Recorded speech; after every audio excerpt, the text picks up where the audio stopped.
So can you tell me a little bit about what dishes you're going to plate for us today? The dish I'm going to do is aged rump of beef, and we cook it really slowly. So we render all the fat off it, loads of garlic, loads of thyme, and then we rest it for hours, and then we carve it just really thin slices. Quite minimalist, not too much on the plate. I like it to look like ingredients have just sort of fallen, but it looks good. Plating can help the way, not only visually, but also the way a dish eats. I think colour is important, but only if it's natural colour and if it's there. I quite like things to be a little bit offset. Don't really like symmetry.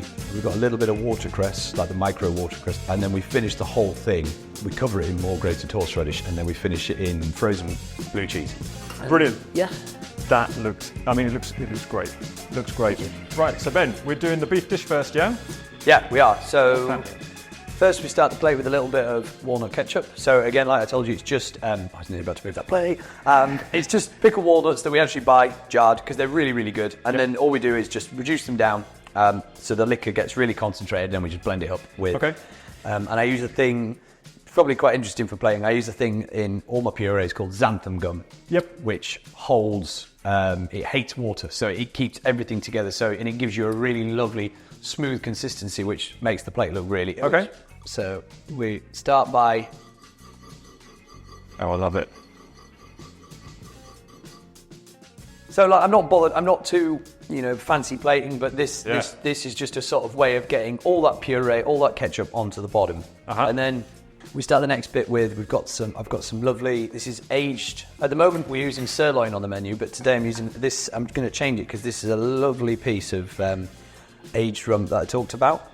And we just basically cook it till it's... Yeah, that's proper pink, isn't it? Beautifully pink. Look at that. And I'm just folding these over, just for a little bit of height and a little bit of texture. Yep. Is this a dish that has evolved in its look since you've had it on, or is this kind of... No, it's actually relatively stayed pretty much the same. Yeah. Give or take. The only difference is we just changed the beef. So I'm just sort of folding this.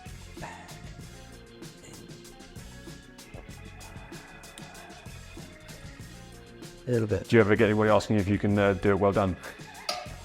Yeah. Do you ask them to leave?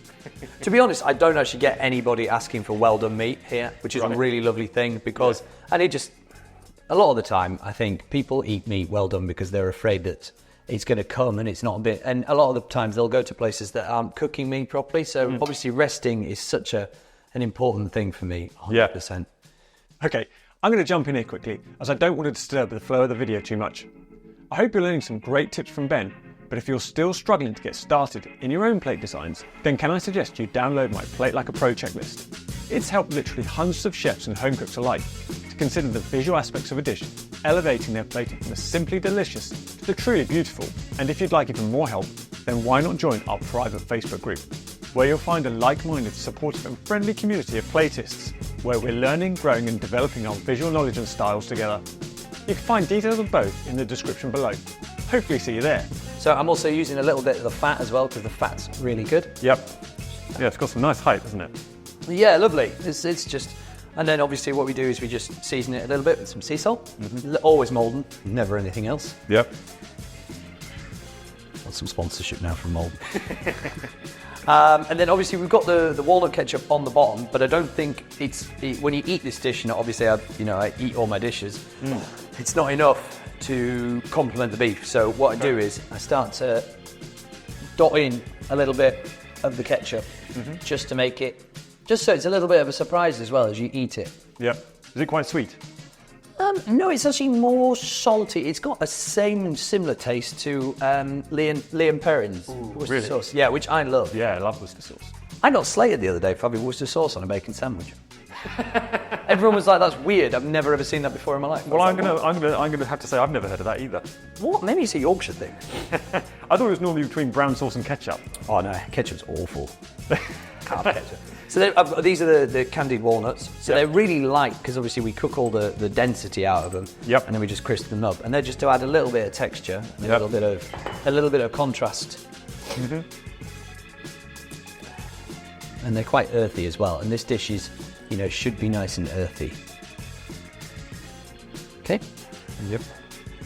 As you see, I've just put a little bit of this is amazing olive oil that I told you about earlier from Spain. It's really peppery. Okay. It's really strong. And is this a starter? Is this a So this is sort of like, it's a sort of like one of our small plates. So I would advise someone to share this between two at start of the meal. And then here we've got just a little bit of the, just a really nice mayonnaise, but with fresh horseradish, not that awful jarred stuff that people buy.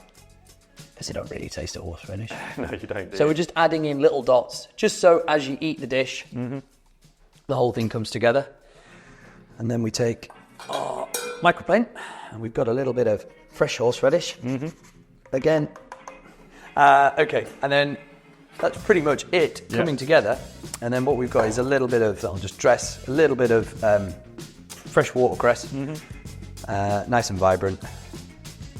And I actually was spreading it over the top of the dish at one point. That's the only thing we changed. But then I think all we do is you just sort of sit it on the end. Okay. So you would have covered everything. Yeah, but I was like, the beef's too nice to cover and it doesn't look very good. It's always a shame to have stuff hidden, isn't it, you know? And then we've got this is Beanley Blue, and we've just got a bit of frozen cheese, frozen blue cheese, and all we do is just finish. See, that's just rocking my world. Yeah. But obviously you can't tell, and I know this is about visuals, but this dish I make sure that it has to be at room temperature. So we'll make it, when we get one on order, obviously the beef stays in the fridge. But before we send it, we'll always make sure that it's relatively at room temperature before we serve it to a customer. Because I'm a big fan of also, visuals are very important, but the warmth of things as well. Like there's nothing worse than cold fruit, cold vegetables, particularly, because things don't taste very nice when they're at 3 degrees. They taste better when they're at room temperature and ambient temperature. It's all part of the experience, isn't it? Thinking these 100%. things through is just part of, I guess, the job of what you guys do. Yeah, and I've done a few food demonstrations at Foodies Festival, like Oxford, did one for London. And I was telling people about the main thing that I think people get wrong at home, like cooking steak, cooking fish, is they don't let it come to room temperature. You go and spend 20 quid on a sirloin steak from an amazing butcher, and then you take it home, put it in the fridge, and then bang it straight in a hot pan. It's just not gonna. It's gonna be. You might as well have just gone and bought a £3 steak from Tesco. Yeah. Brilliant. Yeah. That looks. I mean, it looks great. Looks great. Thank you. Thanks so much for watching this plating video with the brilliant Ben Wood from Wilding Oxford. If you're ever in Oxford, you should definitely go and check him out. I ate in there after the shoot, and I can tell you the whole place and the Jaffa Cake dessert were absolutely amazing. Now, if you want to know the best kept yet simple secret about how to improve your next dish and make it visually stunning, then you'll want to watch the video here. It's such a simple tip, overlooked by so many pros and amateurs alike. So until next time, keep creating dining fables worth telling.